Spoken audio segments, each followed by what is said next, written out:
Hey, BAKOTUNES podcast listeners, subscribers, and supporters. The episode you're about to hear is another BAKOTUNES Real Talk show, Podclash. Real Talk is an hour-long syndicated terrestrial radio show I host every week out of Bakersfield, California. Yes, you heard correcto, Bakersfield, California. The terrestrial show also has a podcast component with lots of bonus material, extended discussions, amusing ramblings, and cool music with various in-studio guests. If you'd like to add Real Talk to your podcast subscriptions, go to the info box of this episode of BAKOTUNES and click on Real Talk Podcast. The hyperlink will take you to the Real Talk Podcast home, and you know what to do from there. So, let's get to it. Enjoy. Welcome back to Real Talk. It's your host, Mr. Mattomunoz here, and I am so excited to welcome back to the studio. You know, before we get started, it's Pride Month right here in Bakersfield, California, and actually it's Pride around the world. But you know what? We're going to focus on Bakersfield because right now I am so proud to introduce, speaking of Pride, proud to introduce Wendy Garay, who is the Bakersfield City School District teacher. She's a teacher and also the LGBTQ plus student resource support provider. Woo, I got it all. I know, it's such a long title. But I wanted to make sure I get all the titles on there, sir. Not only you're a teacher, but you're a part of a wonderful resource offered by the Bakersfield City School District. Yes, I've been doing that for about 2 years, 3 years. Yeah. It's pretty fun. I love it. So when I said welcoming back Wendy to the studio, because it's absolutely true. Now, if you go back to the Real Talk podcast, if you go all the way back to like when we started putting the episodes as podcasts, this is Wendy's third time. And she goes, when I started, she goes, it's Pride Month. I'm back. I'm like, yeah, she has so much to share. But you know what? I couldn't think of a better person to talk about pride, LGBTQ plus support in our community of Bakersfield and Kern County in this conservative bed that we all live in, and to know the history. And she has just a wealth of information to share. So I'm trying to figure out where we're going to start with this. I know where we're going to start with this. We're going to start with where are you originally from? Well, I consider myself a Bakersfield native because my family moved me here. I say moved me here because I have a child, so I don't have a choice, right? They moved from Santa Ana down in the OC area when I was around 7 or 8. And then I've lived here my whole life since then. Yeah. So I consider myself a Bakersfield native, even though I wasn't born here technically. Yeah, your roots are firmly planted here. Okay, now, if you go back to some of the previous episodes, I think every single time that, all 3 times that the last previous 2 times you've come in, I've tried to focus on different aspects of your history. And I think the first time we met, you were just kind of getting started. And I mean, it sounded like you were just out of school, which I know that's not true. No, I know. But I am working on my doctorate degree. So that takes like a long time to do. So I was just starting that journey of like higher ed. So that's where it felt like I was very new to, not the world, but, to like talking about LGBTQ plus issues and stuff like that. Now that I'm doing this for 3 years, I am a walking encyclopedia of LGBTQ plus stuff. And I like to call them fun facts. I'm full of fun gay facts. Yeah. My girlfriend's like, okay, enough with the fun facts. I'm like, I need to tell someone. Yeah, no, you do. You have a wealth of information. And so, like I said, it's Pride Month right here. It's June 2024. And if you were to go back and look about, especially during the pandemic, like pre-pandemic, you started to see, Pride Fest has been around in Bakersfield. It's been a great festival that's been held at Stramler Park, and it was kind of like the only festival that was held in Bakersfield for many years, right? Or at least the most publicized one. Yeah. Because we tend to forget that people probably celebrate Pride in private, but like for a big public one, I think Bakersfield Pride was the one that a lot of folks knew about, or at least I did in high school. And in college, I remember like being excited because I'm like, oh my gosh, other gay people. It was like a big deal to me at the time. This is like, I'm in my 30s, so I grew up in that weird with tech, no tech environment. So there was the internet communities that, like there's gay people, stuff like that. But to have an event in my city that where there's like congregation of actual gay folks there on purpose to just hang out, that to me was like very liberating. And I remember that I would always have to find like a friend. I'm like, oh my gosh, I need someone to go with me to Pride because I want to see and be seen, and that was the main event at the time, like in the mid 2000s and stuff like that. So it was a really great event. I mean, my band's performed in it many, many times. A lot of my friends, they've been on that committee, of course, Whitney Waddell. Yeah.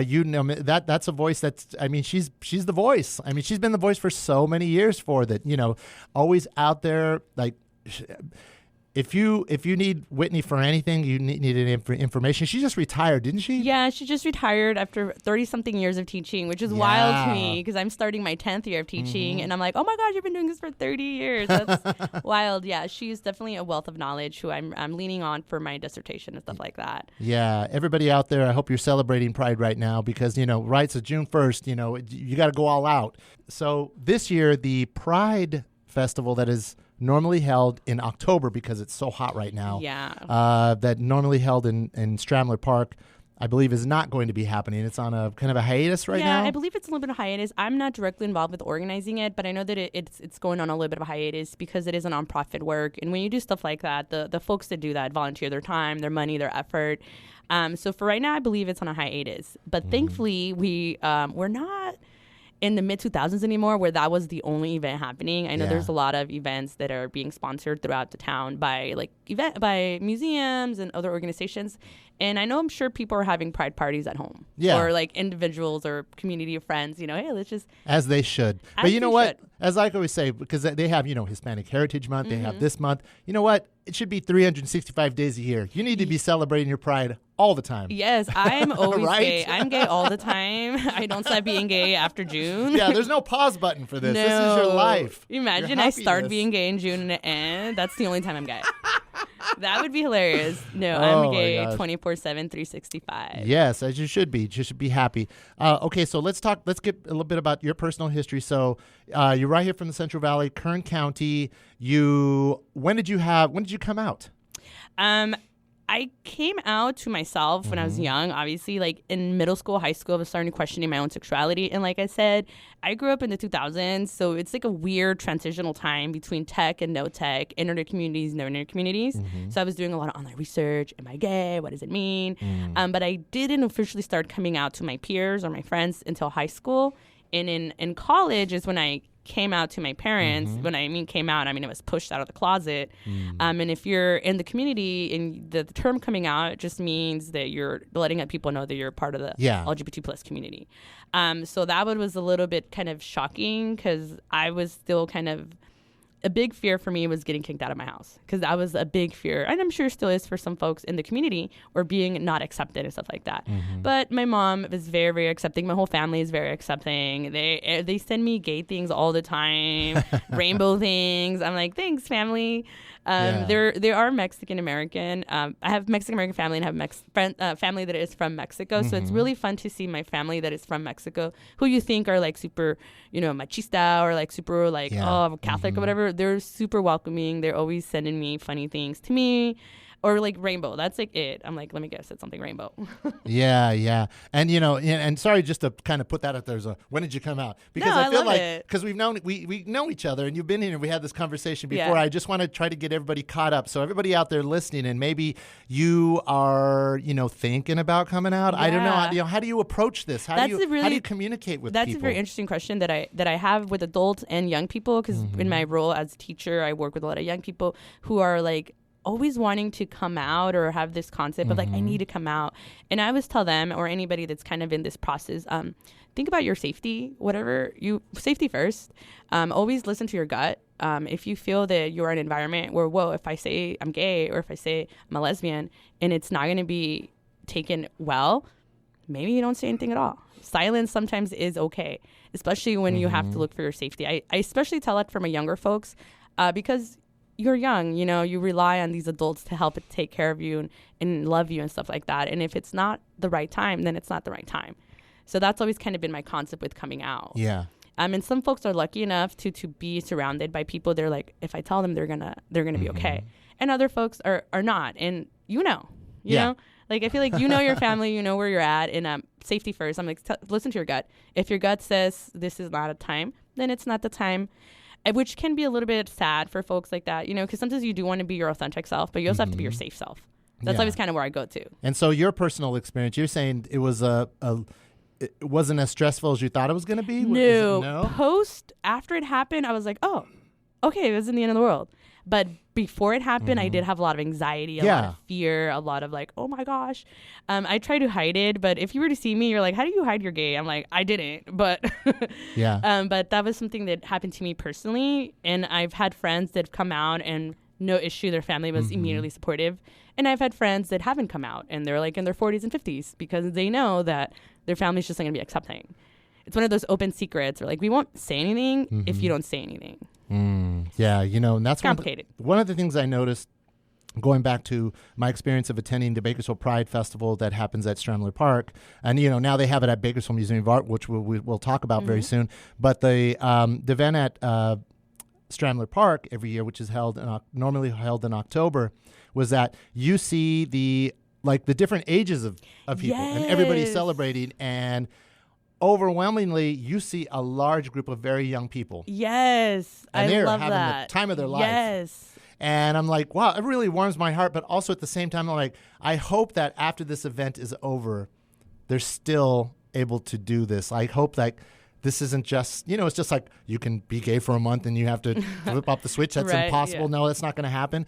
But I hope that these young people that are having such a time of their life running around the place with flags and, you know, they're just being themselves. They finally get to be themselves. I love it. That after they go home, they're able to still have that same sense of warmth and joy in their heart. I feel like young people do. Yeah. I feel like what warms my heart is seeing older gay people, because they had it worse than us young folks, like in the mid 2000s coming up, where it was more accepted to be gay. Like you go back to the 90s, you go back to the 80s, 70s, if you were gay, you're gonna get beat up.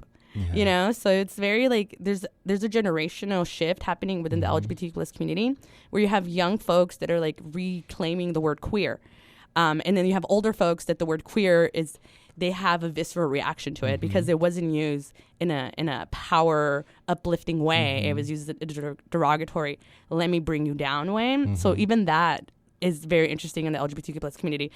I alternate between queer and LGBT plus because I'm like a scholar, so I want to use queer as an umbrella term, but I understand that not everybody's comfortable using that term. And that's why I also use LGBTQ plus, because it encompasses kind of like everybody. And we do have to think generationally that not every gay person or LGBT plus person is the same.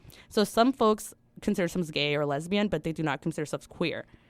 If that makes sense. No, it doesn't. You know, and the more that I read up on it and I follow how I would say the community has evolved to be even more inclusive, because there for a while it was just, you know, gay, so you go lesbian. Exactly. So let's break down like the evolution of LGBTQ plus, and because so where and then explain to me what is plus, and if there's anything else that might be missing according to whoever you spoke to. Well, it's like one of those complicated, like language is very complicated. It shifts and moves with the culture, right? So you go back to the 50s and like the 40s, stuff like that. Homosexual was a term that was used or maybe not used as much. Gay wasn't always like meant to mean male. It was like happy, right? And then you have folks who identified, they would either identify strictly as gay or lesbian. It was kind of like this dichotomy, like you're this or that, or heterosexual, I guess would be the third one. And there was kind of like no middle, no bisexuality, no like queerness, stuff like that, because the language at the time didn't allow for that. And if you go back to history, during these times, like particularly in the 50s, it was about blending in. It was about looking like everybody else. You didn't want to stand out, because if you stood out, you're going to get in front of, you know, they're going to pick on you, stuff like that.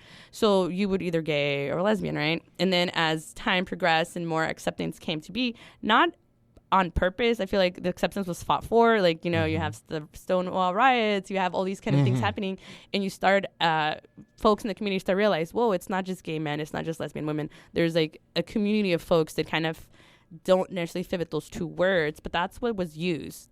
But as you know, academics progress and as history progressed, we started to incorporate other words, trans, bisexuality, and stuff like that. And even now, there's like, I call it the alphabet soup, because there's so much more ways to identify yourself or to use the language. Yeah.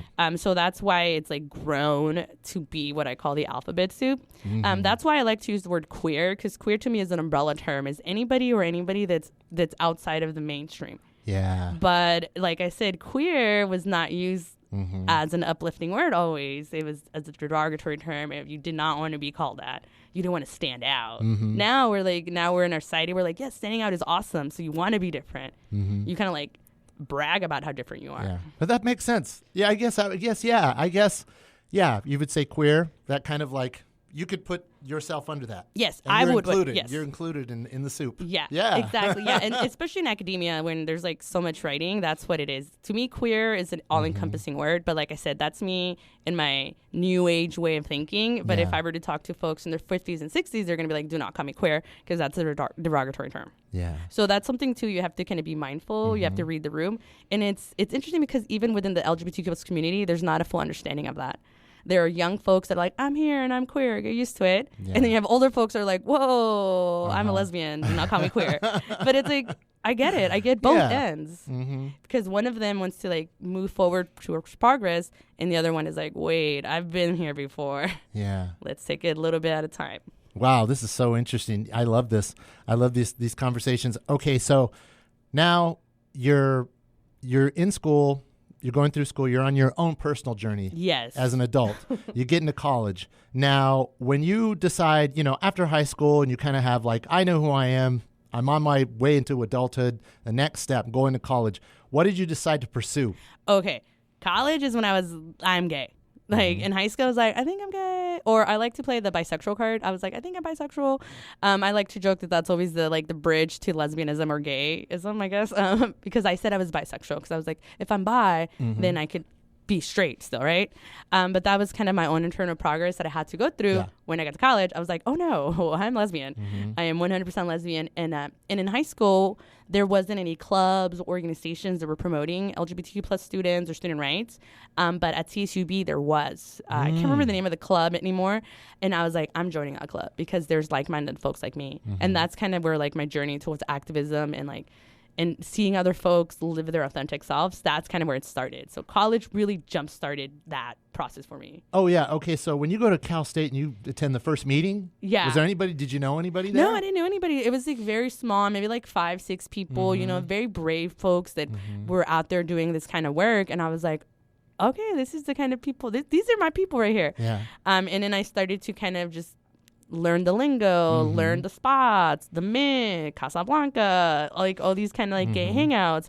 And I started to meet more friends that were like myself. So that was nice because it kind of opened my eyes to the gay world that existed outside of Bakersfield. Okay. So at this time, you're looking for a place to socialize.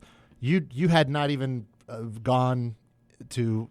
well, gosh, I guess for someone of your age, because it was I'm just 34, 35. So. Yeah, and there were only bars, right, for a person of your age. So you had, like you said, Casablanca, the Mint, which is kind of like a little bit of everybody, and that's it. And then it was people's homes. That's when I say like the gay culture. A lot of it happened in behind closed doors, because there wasn't I wasn't 21, and B, there's not a lot of places for kids or young adults to go here in this town, like straight or gay. So you have to kind of find your own, right? So that's what I ended up doing. Whichever friend's house was you were welcome at. Exactly. And so-and-so's coming over. Yeah, okay, I still think about that. I'm like, how did we get to parties with just a direction and a sign? Yeah. You're like, it's going to be the cross streets or this, and there's going to be McDonald's, and you make a left. And I'm like, perfect, I'm there. So that's kind of how it started. And then Bakersfield, obviously, at the time, had some events, but it wasn't year-round. So I would go to LA a lot. So my friends and I would go to hit up LA Pride, just do the LA gay stuff.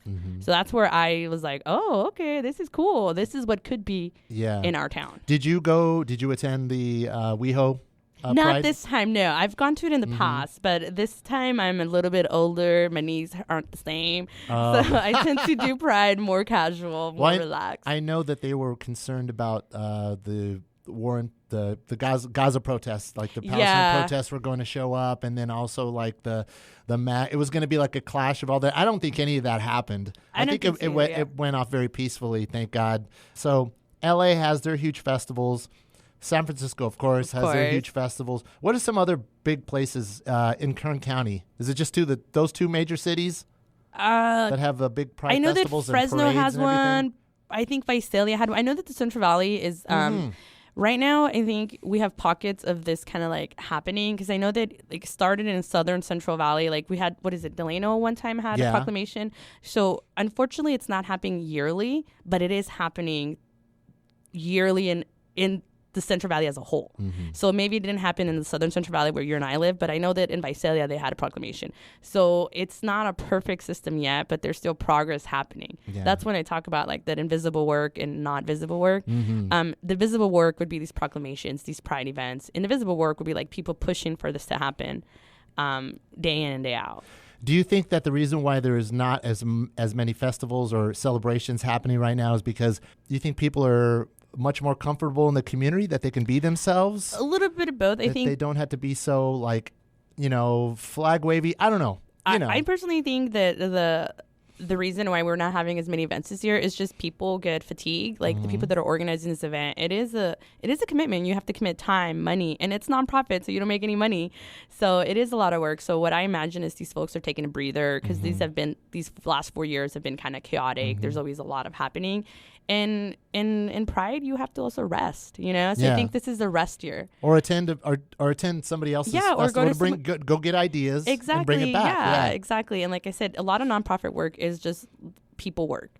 They're doing the work themselves, right? And I imagine it's just a lot of work. And if there's only like 5 or 6 people that are running these giant events, it can be taxing. So I guess the next step would be like, we should all start volunteering. We should all kind of pitch in to do this kind of work, because it shouldn't just be 4 or 5 people that are kind of like organizing these big events for the rest of us. I think it should be more communal. But it is hard because we have so much going on ourselves too. Yeah. Like I sometimes think I should do more, but I'm like, wait, I do a lot. Yeah. Well, I did over these past couple of years since I've been here with Chavez Foundation. Like we've had you around Pride Fest. Was that we've had some other representatives from the community that have been holding their events. Like we have held one. I don't know if it's going to be at the 40 Acres again, the Delano. I haven't heard that's what I'm saying yet, because all of that takes people power, and it's.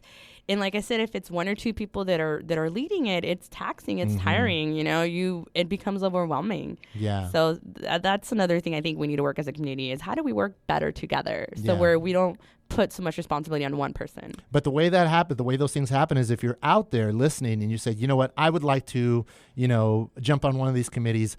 Go talk to somebody that you could see that was involved in it before and say, hey, I want to do this. Exactly. Because you get more people together. There's power in numbers. And then you throw an amazing event. It keeps on growing. I always say be brave. Just go be like, hey, I'm going to be brave. I'm going to talk to that person and tell them what I can offer and what I can help them with. Yeah. And if they accept it, then it's awesome. And if not, I was brave enough to even just offer it. Yeah. And don't be afraid to know your limits. Say, I want to get involved, but this is all I can do. I love that. Yes, that's also very true, because some folks always say yes, yes, yes, when in reality they should learn how to say no. Yeah. I used to be like that. I'm like, yes, I'll do everything, but then I don't do everything well. And I'm like, no, I'd rather do a little bit and do it well than do too many things and do them poor. Yeah. So that's a good point. Yeah. Don't volunteer unless you really could do it. Yeah. If you're just joining me right now, I'm joined in studio by Wendy Garay. Am I saying your last name right? Yes. Thank you. I appreciate it. Oh, yes. Wendy Garay, Bakersfield City School District teacher, educator, and LGBTQ plus student resource support provider. I know. I need to come up with like a shorter name or something. Wendy Garay. Yeah. That's why, see, it's like now when you say Whitney Waddell, you already know because she's such a pioneer. Wendy Garay. They're like, that's Wendy. Hopefully, yeah. Hopefully they have positive things. Oh, I'm sure they do. We kind of touched on your college years and your progress, but then when you graduate, and let's do a little fast forward to when you started working for BCSD. Ooh, I love it. I'm gonna put him on the spot because this is where the big story happens to me. That my mind was blown the first time I met you and you came into the studio and you shared this wonderful story about how you wrote and you helped to build the LGBTQ plus support curriculum for BCSD. Am I correct on that? I wouldn't say curriculum. It's like training or kind of there's like a space to talk about these issues, I guess would be it. So there was nothing prior to your arrival. So I started teaching about 10 years ago. And when I started teaching, I decided I wanted to be the teacher I needed when I was growing up. I needed a teacher that was going to tell me it was okay to be gay. So I was like, I'm going to be that teacher. But if you know anything about education, you are not tenured until after your 2 years. So when I first started teaching, and I kind of had told some folks kind of what I wanted to do, I wanted to start a club for kids, so they can feel welcome. A lot of folks were like, we don't do that at BCSD. Oh, that's not going to work. Oh, they've said no to that. And this whole time I kept hearing no. And I'm like, I'm the kind of person that when I hear no, not yet. Or I don't hear like no. So they kept telling me it's not going to happen. It's never happened. You're going to have a rough time. And they would also tell me, be careful. And I was like, why should I be careful? Because they were looking out for me. Because when you're starting teaching, you have 2 years. You have to kind of like prove yourself where you're at will. So if they don't like what you did, or they could just let you go. So that for the first 2 years, I was perfect. They said jump, I said how high. They said go here, I said you sure thing. So I was gay, I was lesbian, obviously already out, but I didn't come out to my students because I was like, if I'm gonna let go, it's not gonna be because of this. So even within that, I had to kind of like be very protective of myself. But once it was tenured, so once I was like, okay, I'm full contract, you cannot fire me unless I do something egregious, it's on. So when that happened, I had a really supportive administrator at the time, and she was seeing that there was students that were struggling because of their sexuality. And I had kind of mentioned to her, I was like, hey, I kind of want to do something like this, not yet, but, in the future. And she was like, okay. I should remember that. And then one day I get a phone call. She's like, hey, I have a student that's really struggling with sexuality. Could you please talk to them? And I said, sure thing, send them over for lunch. And that's kind of how it started. So then I just met with that one kid. And then it was like towards the end of the academic year. So it became a one-on-one, right? Or a few other kids. And then that next year, I was like, it's on.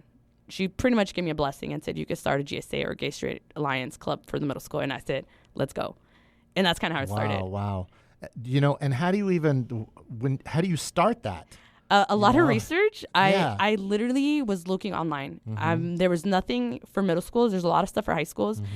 Now there's way more, right? But when I started, there was hardly anything in town. So I had to outsource my knowledge. I had to go to LA to go to like conferences. And all of this was out of my own pocket, out of my own time, because I needed it. And I know students needed it. So I was out there hustling, right? And then I came and I just collected resources. I didn't share them with anybody. Nobody like asked for them. I just had them. But then once I got that opportunity, I was like, it's on.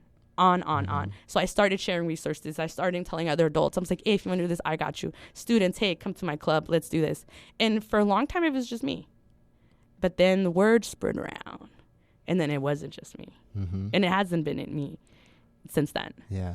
But it was crazy because for the longest time, the middle school I worked at was the only middle school that had any support for LGBTQ plus students. Was it in English and Spanish? No, this was currently in English, but that's something that I want to work on. I think when I'm done with this doctorate, my next step would be to make it all the stuff we have in town multilingual, because I feel like it's very English heavy, but I feel like we have a lot of Spanish speakers and non-Spanish speakers, and I think we should have more linguistic stuff available to them. Are students who are seeking these resources that maybe, there's a language barrier, that's do you still help them out? Of course I help them out, but a lot of my Spanish speakers aren't coming with those problems. They have other problems they have to deal with.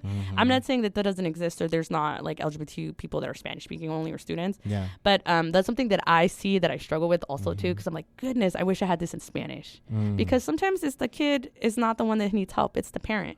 I've had parents come to me and ask me, like, I want to help my student, but it's in Spanish. And I'm like, all my vocabulary, all my skills are in English. So I'm like having to translate and work. And I'm like, gosh, I wish there was something that we could just give you in Spanish right here, right now. Yeah. That would help so much. So if you're out there and you know how to do this in Spanish, please talk to me. Let's hook up because we need more stuff. And not only Spanish and Punjabi, like Tagalog, like all these other languages that are spoken in our community. How long did it take for you to get this program firmly established and accepted? I'm starting my 10th year this coming August. So first 2 years were nothing because I just needed to survive, right? Okay. So that first year was maybe like 4 or 5 years to really get this off the ground to where it is. But it was just, like I said, a lot of it was a lot of solo work that I had to do. But then eventually I started to kind of meet these organizations and start joining these committees and learning more about how I could protect myself and how I could protect my students. Did you have to send the material as you're going along out for anybody to review it? Yes. How do you? So I'm a classroom teacher by trade, but I have this little title on the side. It's like my little side hustle within the district. But I do have a supervisor that I have to share my information with. And he's very accepting. He's very welcoming. He's someone who's kind of on his own journey to understanding how can I be a better ally. So he's always been someone that's like, okay, this is what I think we should do. And he's like, okay, send me what you have. And then if I rationalize with him why I think we should do it, he usually is like, I see where you're coming from. Let's do it.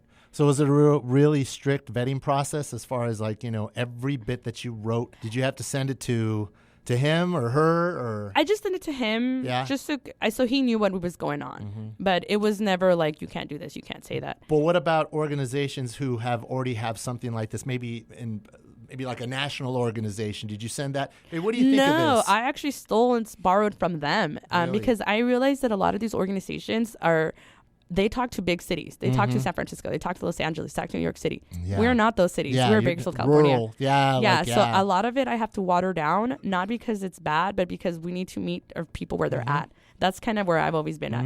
I need to meet you where you're at. And you're not here. You're not New York. I need to meet you in Bakersfield. So let's talk.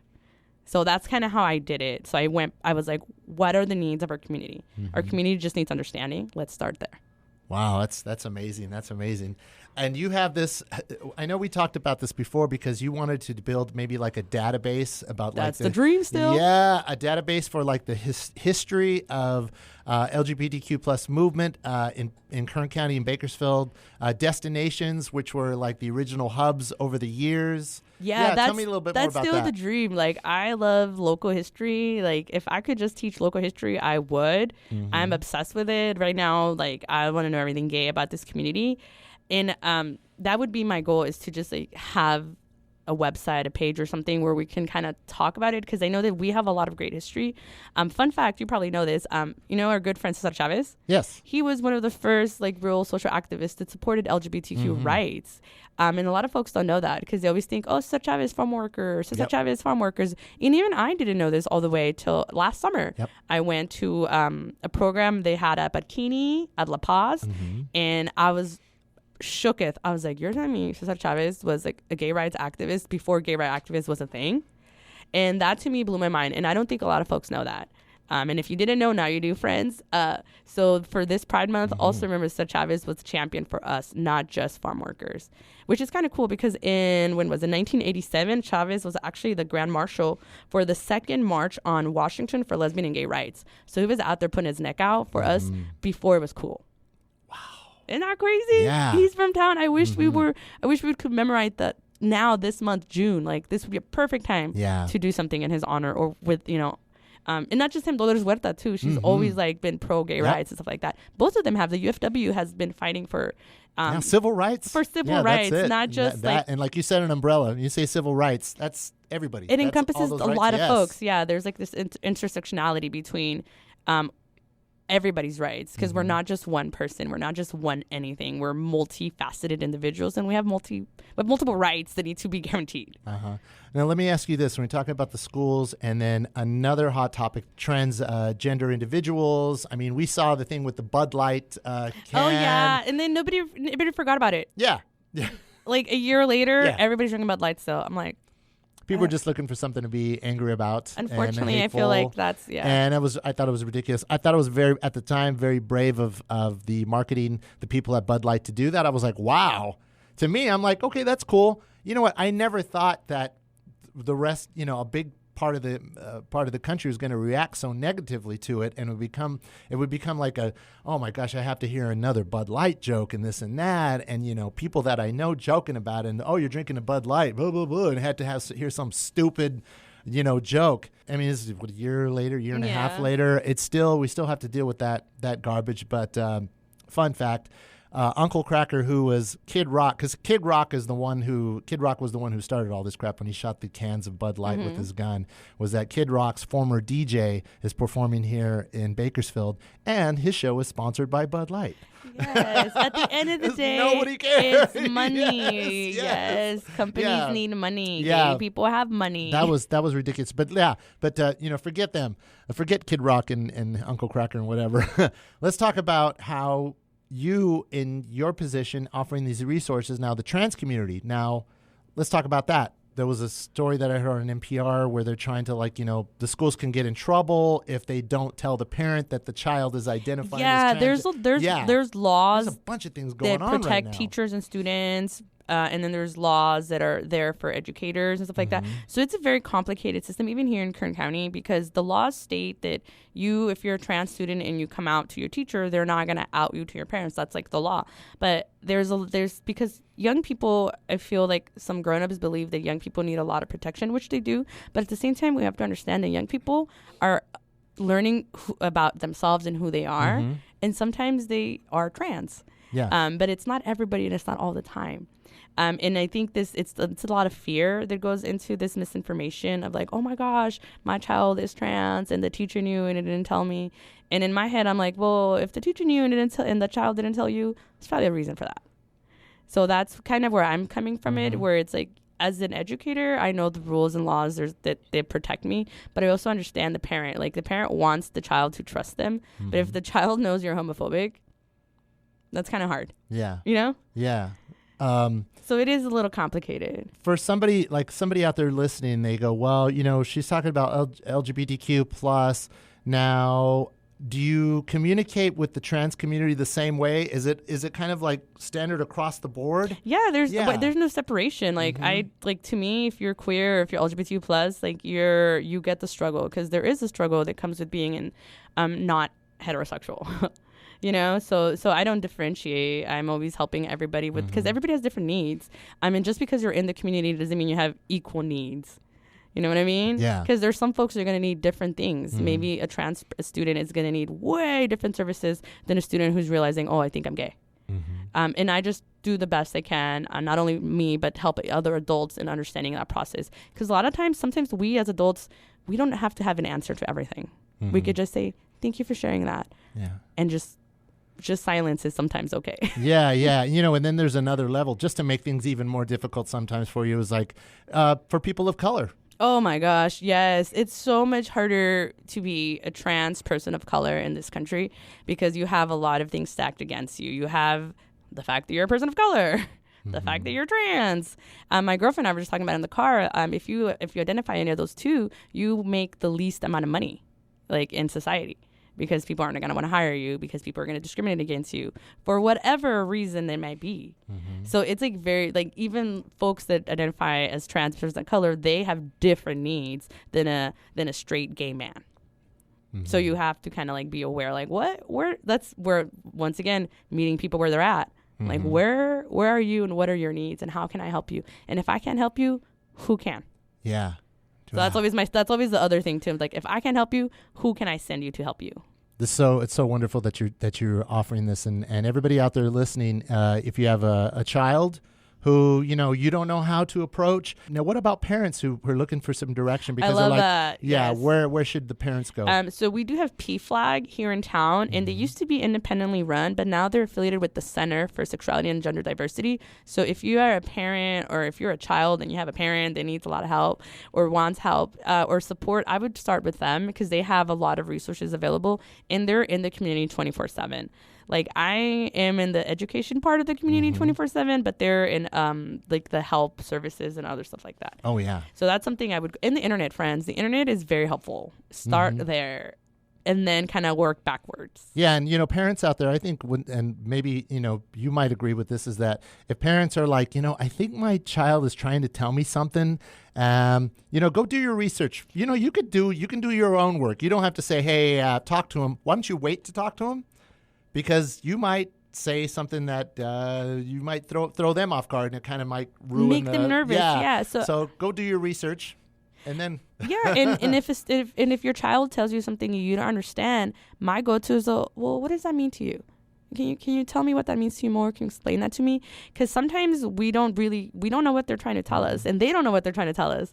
And instead of getting mad at them or like yelling at them or asking for like this very beautiful answer, just have them be like, well, what does that mean to you? Because maybe that way you can kind of find what they really means to them, because maybe they don't have the words yet. Yeah.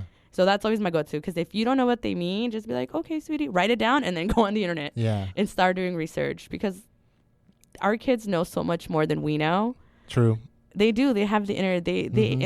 They're on their phones 24/7. Yeah, it's like the parents. You may think you're afraid to talk to your child about this because you think, oh, I might be unlocking some sort of trauma. You know what? What you might be doing, if you do everything correctly and you do it gently and with a lot of heart and sincerity, is you're going to unlock the joy that's been inside them, that they've been waiting to let out, and then they can lead a more fulfilling life. And if you feel like your kid is gay, I wouldn't ask them. I would just show allyship. Yeah. I would be like, oh, look, I bought a pride flag because it's June. Not directing at at the child or anything, because then they feel like, oh, they have something. But if you feel like your kid is gay, just be the best ally you can be to the community at large. That way your child is like, okay, my parent is an ally. I could tell them, or I'll tell them when I'm ready. Because that's always been the thing. Like, it happened to me, like, to be asked if I was gay, and I did not like it. So I would not wish that on anybody. So if you have an inclination, if your child is gay, just be the best ally you could be. Yes. And if and when they're ready, they will tell you. Yeah. Pride Month is a really good time for these type of conversations to happen. Or I think this is a great time to kind of like show your allyship. Yeah. Like, yes, well, Target doesn't have as much gay stuff anymore. But, when they did, you could be like, oh, look at this ally thing. Or, or even if you have a little sticker or something, or like if you have a friend or relative that's gay, or like, oh, we're so happy for, just like talk positive about. You can go online on Facebook and you do one search for Pride. I guarantee there's going to be stuff that you can buy online. Yes, exactly. Yeah. Exactly. So like this is the perfect month to have these like conversations about acceptance and love and being a good human that can possibly lead to better or other conversations. But like I said, as a parent, just be patient with your child. That's all we could do. Yeah. Yeah, do it all the time. It doesn't have to be during Pride Month. But as we are in Pride Month, and we talked about a lot of serious stuff. If you're just joining me, I'm joined by Wendy Garay, Bakersfield City School District teacher. She's also LGBTQ plus student resource support provider. Lots of information to share. Like we said, the message here is to just communicate, be open, be welcoming. It's all about inclusion. Especially right here in this conservative hotbed of Bakersfield. We're in this crazy election year. We're heading into a hot summer. I mean, this weekend alone, it's triple digits. I know. I'm so sad. All those elements together. But you know what? There's always room for a party. I know that on June 27th, Art After Dark is going to be taking place at Bakersfield Museum of Art. As you heard, we've had Lauren Marty from BMOA, and she goes, you better go over to bmoa.org and sign up for the waiting list, because we will send out an email alert that's going to say tickets are on sale, because it will sell out very fast. As we said, the long-standing event that normally takes place in October at Stramler Park is not going to be held this year. So if you were looking for one that kind of like is kind of in that spirit and has grown over the years, from bravo to everybody at Bakersfield Museum of Art for encouraging this. I have a blast every year. Go to that event. It's going to be taking place June 27th, right at the end of the month. But let's kind of pivot into some fun stuff. Okay, so Pride Month, people who have been gay in different eras. So if you grew up in the 60s, obviously rough time, 50s, 60s, 70s, you get to the 80s. Oh, then that's even rougher. It's even rougher because you have HIV/AIDS. Yeah. So it's like, so there was a lot of discrimination going on. Yes. But also at the same time was that you're watching MTV. Yeah. You start seeing like the 80s and the 90s. It's such a weird dichotomy of culture clashes happening, because you do have this in the 70s, like hippies, love and rock and roll and all that jazz, and 60s too.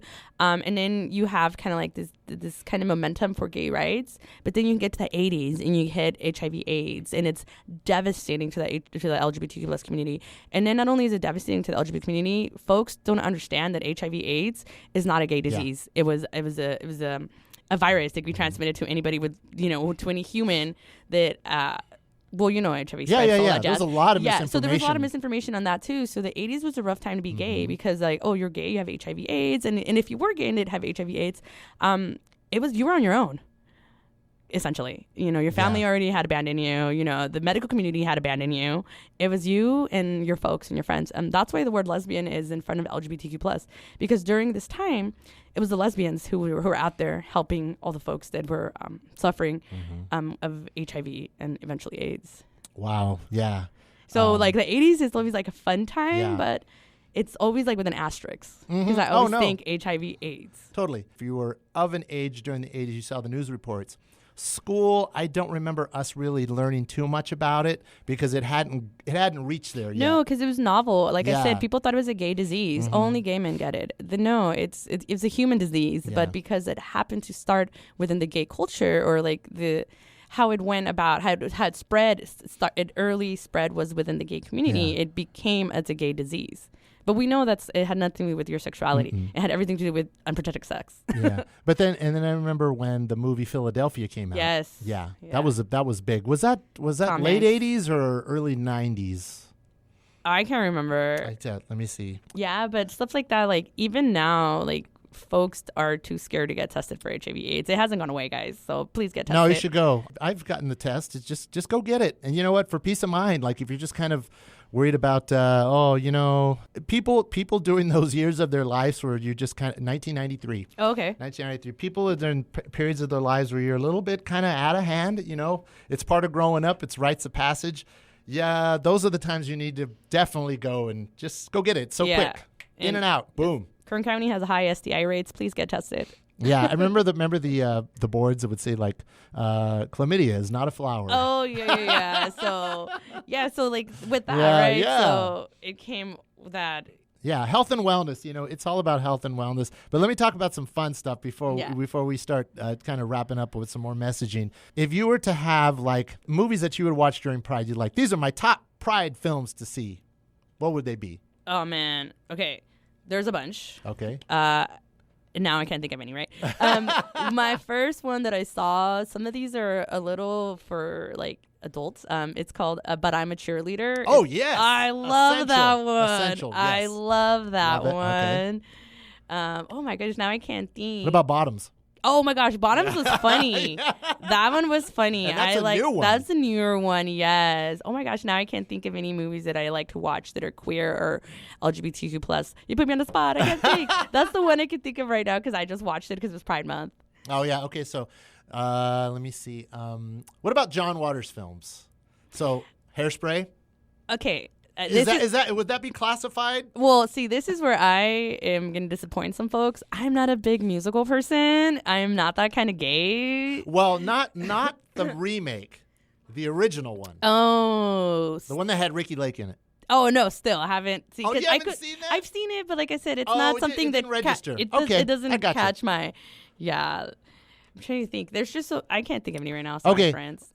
think of in the back of your mind, and we'll come back to the movie. What about songs? What's on your Pride playlist? They're all terribly not radio appropriate songs. Hey, it's okay. No, right now, anything by Megan Thee Stallion, because she's a bisexual queen. Mm-hmm. I love her. I'm going to go see her next in 2 weeks. So we play her. Yeah, so right now, she's like my number one. I do love Frank Ocean as another bisexual king. Mm-hmm. I got to see him at Coachella. Yep. I don't care about the haters. I loved the set because I love him. So he could do no wrong for me. Okay, Beyonce's not queer, but she is a queer icon. Mm-hmm. I saw her Renaissance tour. Yep. Amazing, 10 out of 10. Best thing I ever saw in my life. If you have not heard her album, Renaissance, please do, because it is literally an uplifting album for Pride. You should play it all Pride. That should be your Pride soundtrack. Amazing. Have you heard Cowboy Carter? Oh my God, I love Cowboy Carter. I need to get my boots on. I'm like, this is perfect. We live in Bakersfield. Yeah. I will fit in. I'm going to be a gay cowboy. Yeah. Okay. So, is there anything else you'd like to add to, as we, because this is your annual visit just to talk about Pride. And I want you to come back when it's not Pride Month. I want you, if you have any information to share, we want some resource to share with parents. You've got some great news to share, maybe when your book's coming out. Oh, yeah. I'm still working on my dissertation. So currently I'm just doing a lot of research. Yeah. Like I said, I have a lot of fun facts. I call them, they're just local history facts or gay history facts. Like, I'll give you one of my favorite fun facts right now. Okay. We all know Harvey Milk, right? Mm-hmm. We're like, Harvey Milk, yay, gay elected official. But he wasn't the first one. He was the first one to win an election. But if you go back to, if you go back to 1961. Okay, so think 60s. So it's a fun time, right?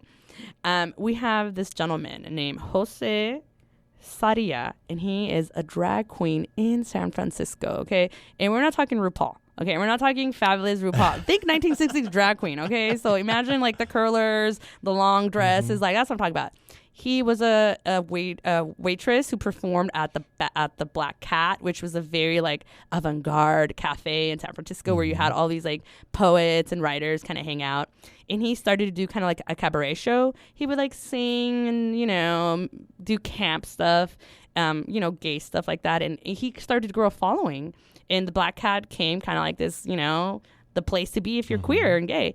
And he was like, it was the 60s, San Francisco. Yes, it's a fun town, but, there's still police enforcement and stuff like that. They were harassing the Black Cat. And he's like, I'm an American citizen. You can't be doing this. So he was like, you can't do this. Mm-hmm. And I was like, okay, that's cool. He was like, well, you can't do this. And I'm running for office. And I'm going to do it while being a drag queen. So he literally promoted his running for office in his drag shows. And he ended up coming in like 5th or 6th.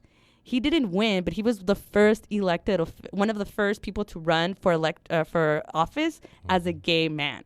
Like, that was his platform, which I thought was awesome. And seriously brave. This is, what did he say? Like, because I read some of the stuff he said. He said that he ran for public office in 1961 because they, meaning like they, right, wanted to discredit me so that no gay person would run for office again. So he knew what he was doing. He's like, I'm not going to win, and I'm going to get heat for this, but it's my right to run for elected office. Yeah. And he ran. And then my favorite part is that he was one of the first to say gay is good.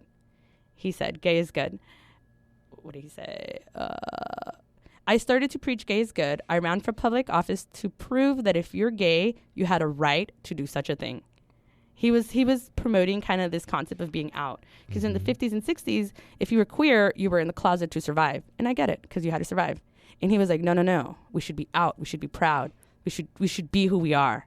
And he's out there, you know, just being this fabulous drag queen, living his best life, running for politics. He didn't win, obviously, in 1961. But 10 years later, 1971, we have Harvey Milk. Yes. Rest in peace. But, you know, R.I.P. Go watch Milk. You know, we all know what happens, but you got to watch that movie. Amazing movie. Yeah, and I feel like he's a great jumpstart to LGBTQ plus history, because there's so much more like that happens before that, because there's this concept of invisible history and invisible history. Like, yes, Harvey Milk is the visible history, but there's so much invisible history that happened for him to get to that spot of being an elected official, and essentially a martyr, because he was assassinated by someone who didn't agree with his policies. Yeah, lots of conversations, lots of history out there, lots of resources available, and we're so blessed to have people like Wendy in our community offering this, you know, who decided, you know what, I'm going to build this. It just takes an idea. It just takes the ganas. Si se puede, you know. Literally. That's the perfect, amazing embodiment of that si se puede attitude. Like, I'm just going to make it happen, because it's not only for me, but it's for the people out there and for the younger generations. It's something that's going to be there for generations to come. Once again, I want to thank Wendy Garay, Bakersfield City School District educator, also a pioneer in Bakersfield, LGBTQ plus student resource support provider. Can't wait to hear more, and all the progress that you have. You always know that you are welcome to come on the show and share all this information, because I know that the local media doesn't always offer a lot of opportunities, but I want you to know you can show up anytime and say, hey, Matt, I want to talk about this. You are welcome to come on. Awesome. Thank you. Yeah. Okay, I know. What about The Birdcage? What are you talking about? The movie The Birdcage. What about it? What do you think about that film? Is it funny? Is it good? Would that be considered a Pride film? What even movie is that? I'm thinking of. That's the one that has Robin Williams. They're in Miami, and I don't think I've seen that one. Oh, no, I don't watch a lot of movies. I'm sorry. I read. I'm in my little library reading. And I know we're just talking about a lot of comedies. You know, there's some serious movies. Yeah, there are. There's like Philadelphia is a serious one. Serious one. But you know what? When you think about a lot of those films, there was a lot of actors who weren't gay. Yeah, you know, that was even a thing. Yeah. That it was just like, and even like in The Birdcage, you know, you got Robin Williams. Oh, the only one was Nathan Lane, who plays the partner of Robin Williams. I think he's the only one who's actually gay in the movie. Right. Let me see, what movies have I seen, because I know that I usually do like to watch gay movies. Sometimes they were just a lot of fun, right?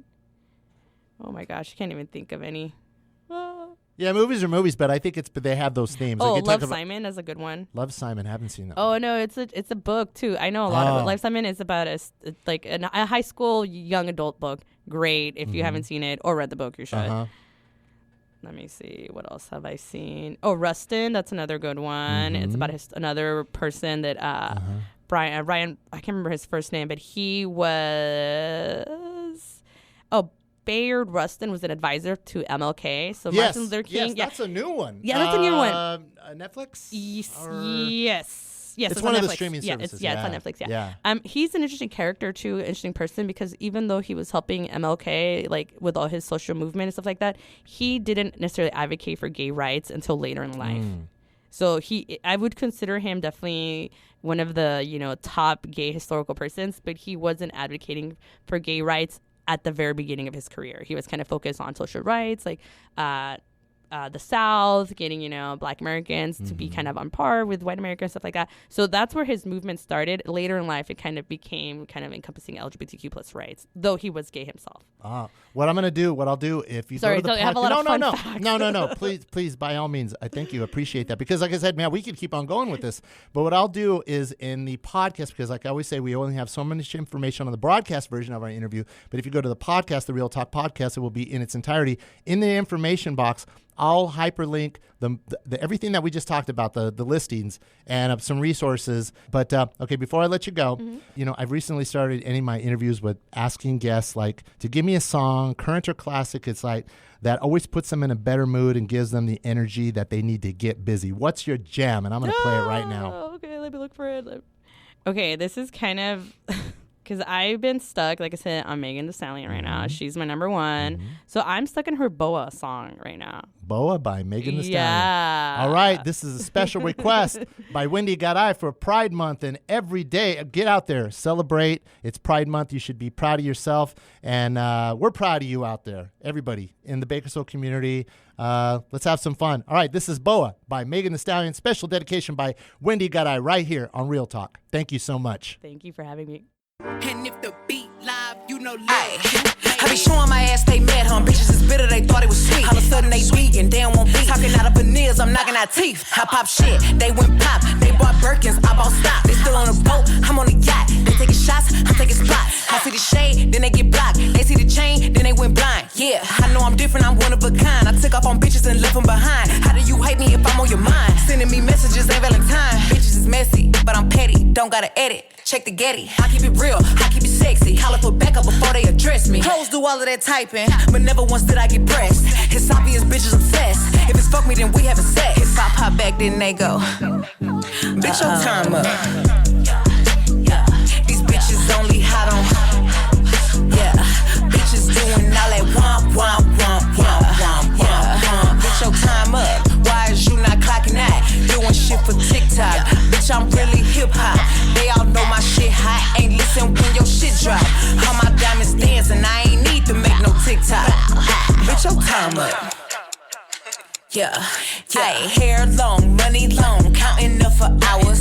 I don't want no minute man, fuck me for some hours. Ayy, chains wet, I'm in love with money showers. Ayy, do. I love the sound of money counters. Boy, I'm a player, not a savior. Niggas in purses, I got every flavor. Take a picture, I post for the haters. Showing my ass like a daughter entertainer. From the back, you can tell I'm from Texas. Yellow diamonds in my necklace. Just crossing the op off the checklist. Spanking these rap bitches, yeah, that's my fetish. He do what I tell him, I do what I wanna do. All that fucking talking, but let's see who really make a move. Post a picture, bitches call me mother. Now who's son and who? Bitch, your time up. These bitches only hot on. Yeah, bitches doing all that womp, womp, womp, womp, womp, womp, womp. Bitch, your time up. Why is you not clocking that? Doing shit for TikTok. Bitch, I'm really hip-hop. They all know my shit hot. Ain't listen when your shit drop. All my diamonds dancing. I ain't need to make no TikTok. Bitch, your time up. Yeah.